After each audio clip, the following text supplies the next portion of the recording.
Hey, Shalom, Shalom. I want to start off by giving all praises unto Yahweh, Bahashem, Yahushai, Bahashem, Chafadash. I want to say double honor to our apostles, who are elders who rule well. Blessings and salutations to you brothers out there teaching and enduring true sincerity. This is why I have a mouth at the Nebraska camp. This is GMS any question the mark. I want to go over, just going over this situation with Nate.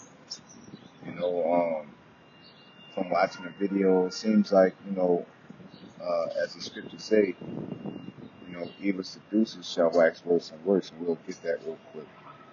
Because we have to continuously study and pay attention because things like this will rise about. And what I mean by we is, younger people coming to the truth. Uh, Consider myself young, but I've been in here for a while, man. But, you know, people that are, 4 or 5 years in, less than that, 3 years.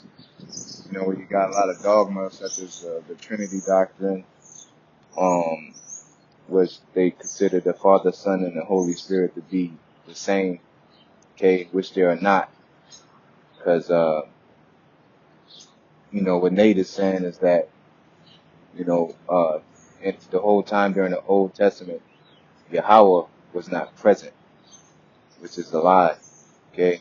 He was present the whole time. He was present now and he was present then. It ain't like he took a vacation and just let Yahweh Shai do things, and that's the point I want to get into. There's also another point I want to reference is that, of course, that the Lord dealt with Moses personally, which is a cut to all that straight out the gate. But I also want to point out how, the organization of it happened, okay? So we're going to get into some precepts to get everything started and get it rolling.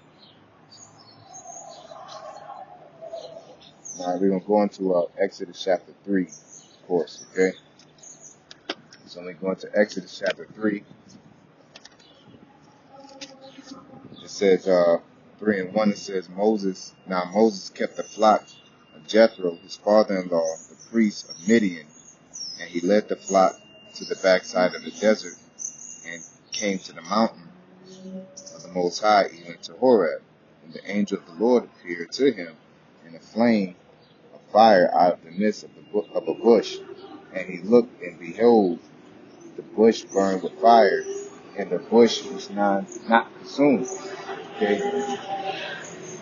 And it says, and Moses said, I will now turn aside and see this great sight, why the bush is not burnt.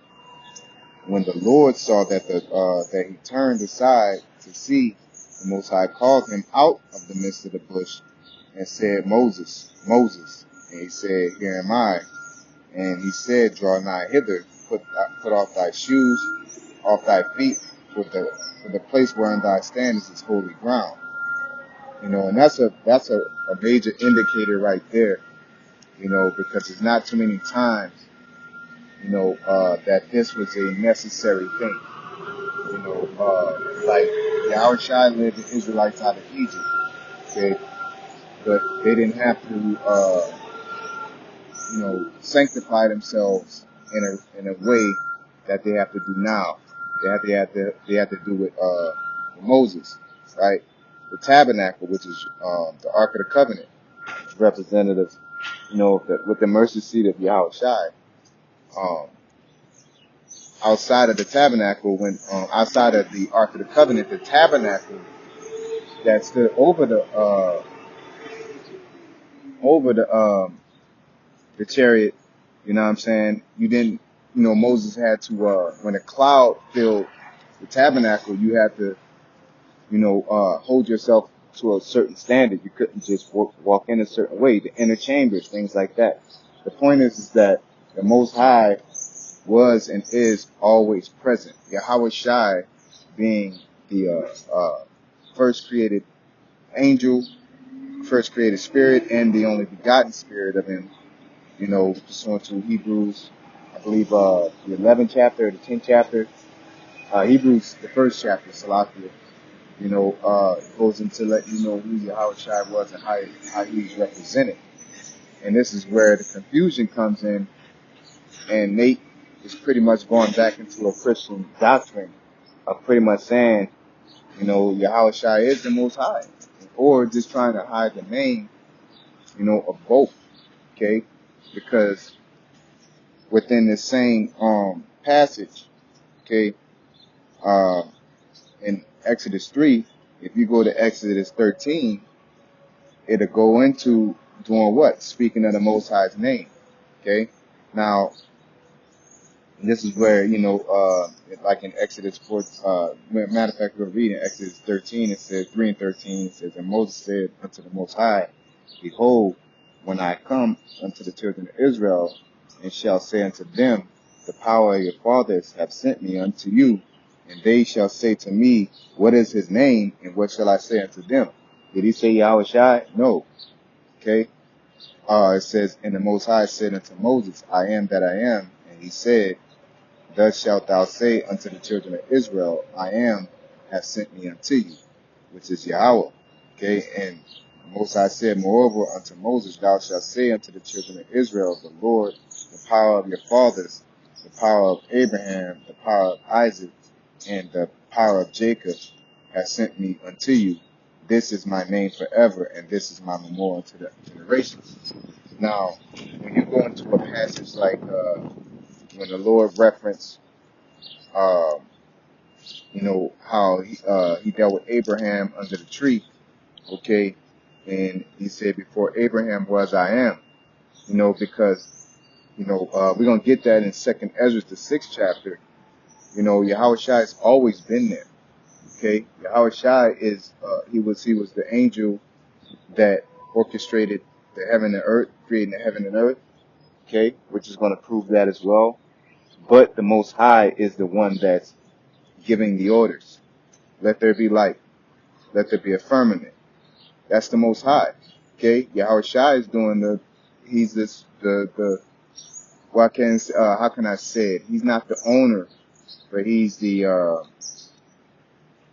satrap or the governor, or, you know what I'm saying? How Joseph was to Pharaoh. That's how, the same way it was to, the Lord himself, you know.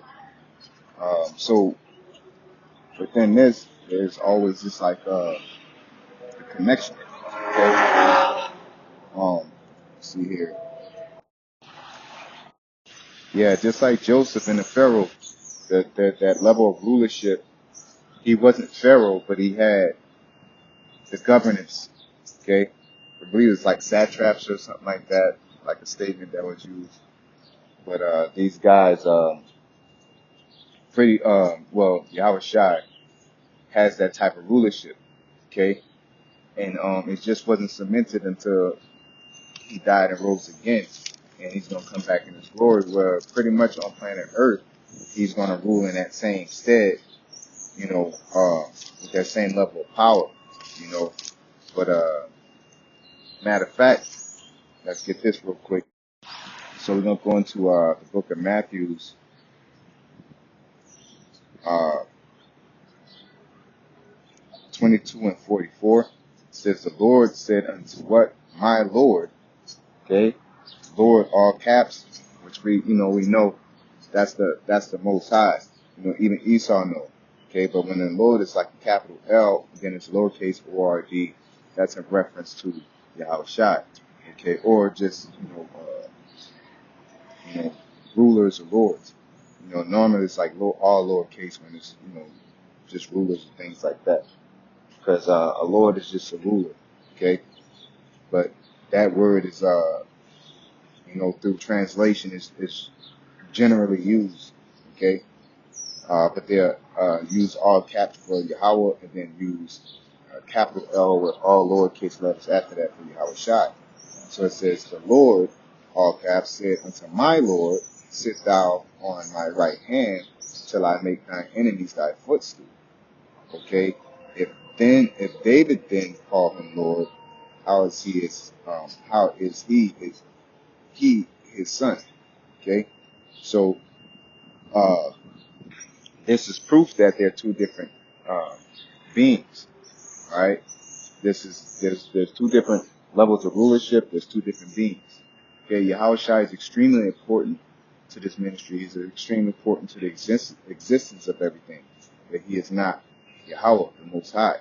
He is the mediator. He is the one. He is the person that gives us access to Yahweh. To be frank, especially in this condition. All right, and the only person that really had, and I can't call it access, but direct interaction was Moses. Okay, and the Lord said so himself. But we're going to continue. We're going to go into Deuteronomy chapter 33 real quick.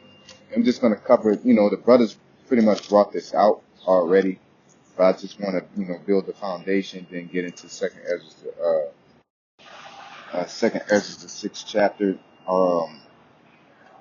Kind of lost my place, but I did want to get Acts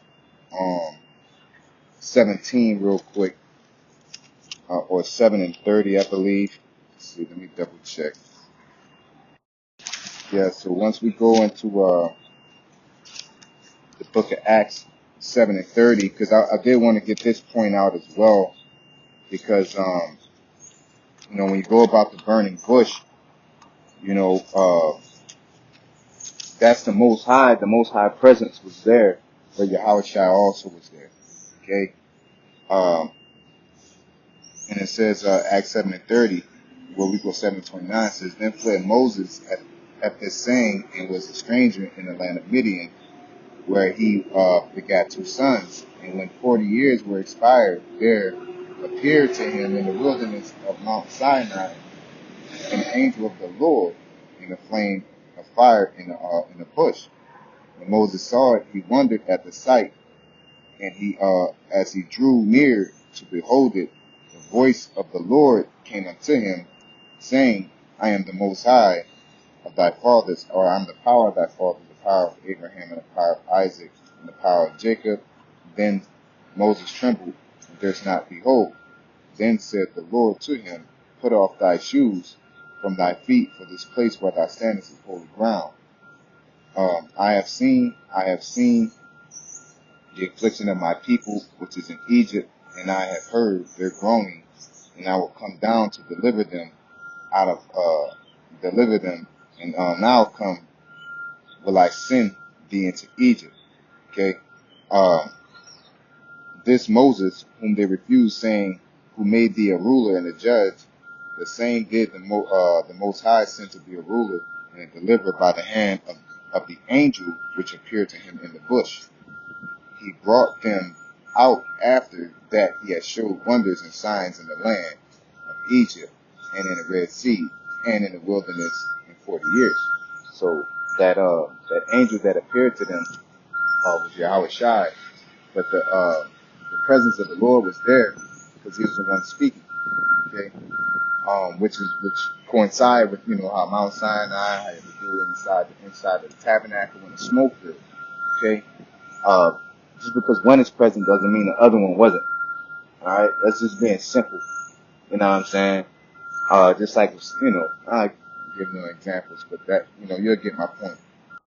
Now, getting back to the point at hand is that Moses and the Lord were dealing with each other. The Most High dealt with Moses straightway.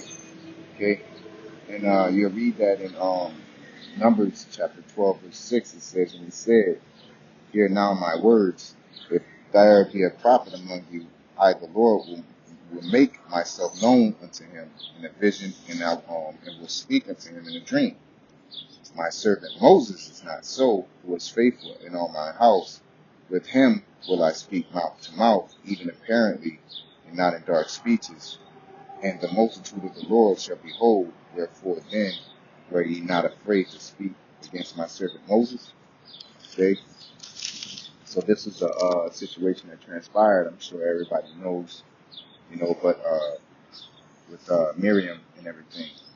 So that's how that situation transpired. But at the end of the day, this is proof that the Lord dealt with Moses one-on-one. So now proof going into the interaction in Exodus 33 and 18, it says, he said, I beseech thee, show me thy glory. And he said, I will make all my goodness pass before thee. Okay, this is Moses asking the sheep. Um, well, in verse 17 it says, and the Lord said to Moses, I will do this thing. Slakia. Well, let's see here. Yeah, I'll read it. I'll start at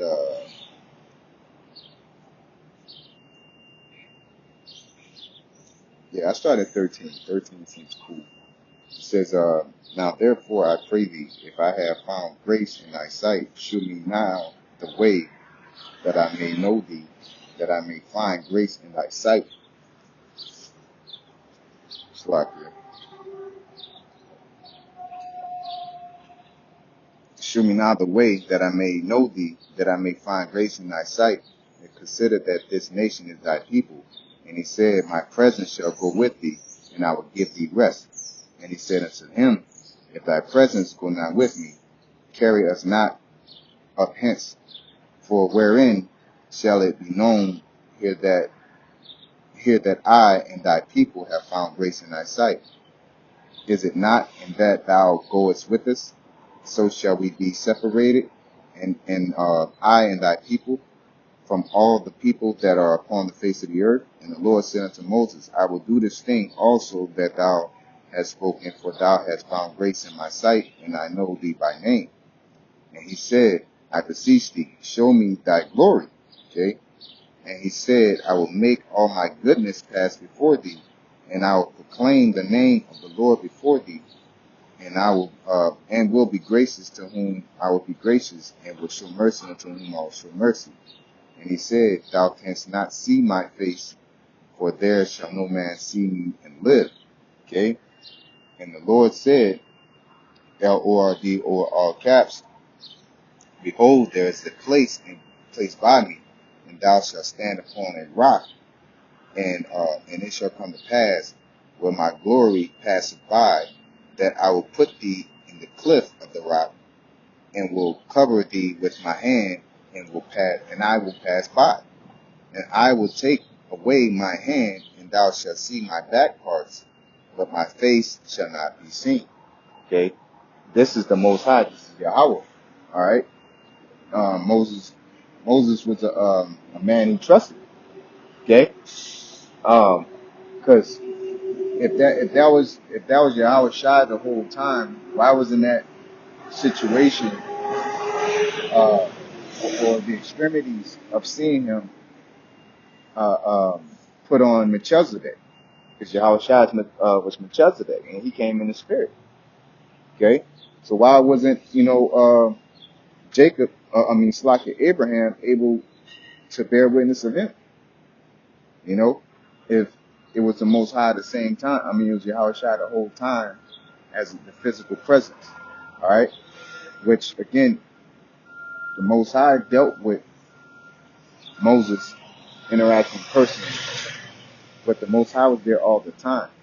Okay, the Most High was there in the creation of the world. Matter of fact, let's get this precept and then we'll end it on that. All right. And you go into Second Esdras, because in Esdras you'll get the thing is you'll get a lot of statements, and it'll sound like the Most High is saying it, but it's actually an angel. But the thing is, angels are messengers. Messengers of what? Messengers of the Most High. All right. So when the Most High sends His name, you can't try to insinuate that nobody had a relationship or anything with Yahweh. Alright? Yahweh has the power to send that whatever he needs to exist through the angels. Alright? And if he want to do it himself, he could. Alright? But he's bosses don't have to get off their throne. Alright? When you got the workers, right? Second Ezra chapter 6, it says, then did I consider these things, and they were all made through me alone, right? And through none other. By me also shall they be ended, and by none other. The Alpha and Omega, okay? Which is Yahweh Shai, alright? Then answered I and said, what shall be the parting asunder of times, or when shall the end of the first and the beginning of that follows? So that goes into Jacob and Esau and things like that. It's alright.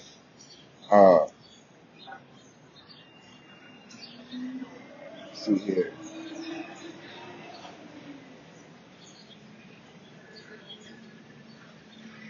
I'll jump to second Ezra 6:31. It says, if thou wilt pray yet more and fast 7 days again, I shall tell thee greater things by day than I have heard. For thy voice is heard before the Most High.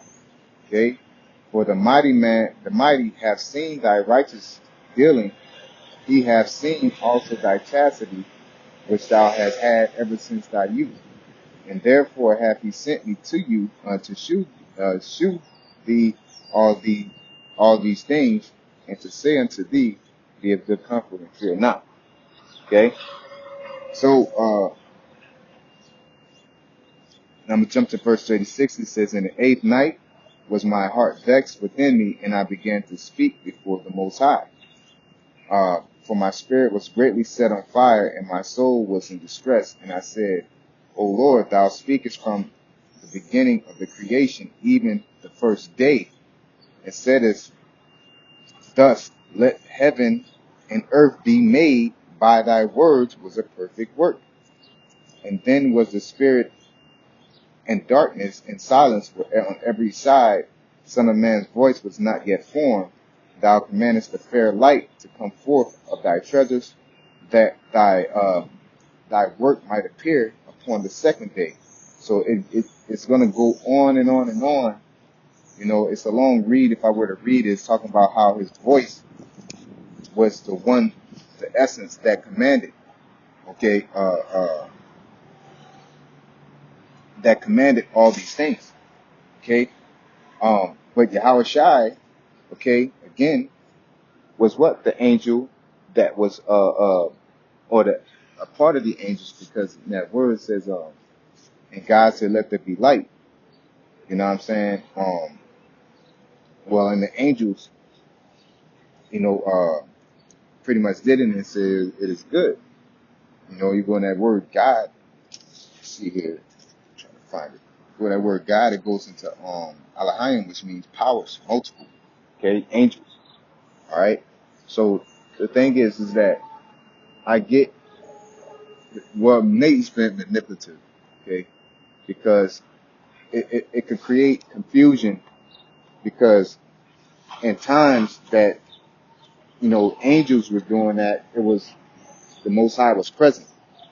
But the Most High actually was physically present during the time of Moses, okay, especially dealing with the burning bush. He was present there, even though Yahweh Shah was present as well. All right. He specifically walked by Moses. All right. And also dealing with him at Mount Sinai. Okay. But at the end of the day, Yahweh Shai was present as well. You know, if you got an apprentice, he's going to be around everywhere you go. If you have a right hand man, he's around everywhere you go. Okay. So, of course, Yahweh Shai was the one leading Israel out. Of course, Yahweh Shai was involved in that, but that was the Most High. Okay. Well, when we talking about in regards to order, okay, regards to power, all right, because and there's no power that can come through anybody but through Yahweh, even for Yahweh Shai, because Yahweh Shai will tell you even on his second coming. He said he don't know, but only the Father in heaven which knows. Okay, so the Most High is calling the shots. All right, it's not too hard to understand. You know what I'm saying? The point is that when you hear about angels and references, and you said, thus said the Lord, or the Most High is not always present, but he'll send a message, and sometimes he's there as well. It's like the burning bush. He was there, but Yahweh Shai was there. All right? One was speaking, one was present. You know what I'm saying? And then you go into the deliverance of Israel out of Egypt. Okay? That was Yahweh Shai with the chariot, man. Okay? But Yahweh Shai is always present. Alright? If he wasn't, if really the Most High is the one that you could say that was either there or not there. But he's always there because he is existing power. Alright? He is existing one. Anything that is orchestrated in this world is through him. Okay, be about order or actually doing something. Okay, but ultimately he's actually doing it all, giving the order or not, man. You know, but hopefully it's just edifying, man. Ain't too much I want to get into it. I'll pass that, but hey, y'all about you not shop, I'll fuck it. That's about to come. Call all y'all about you not shop. Shalom.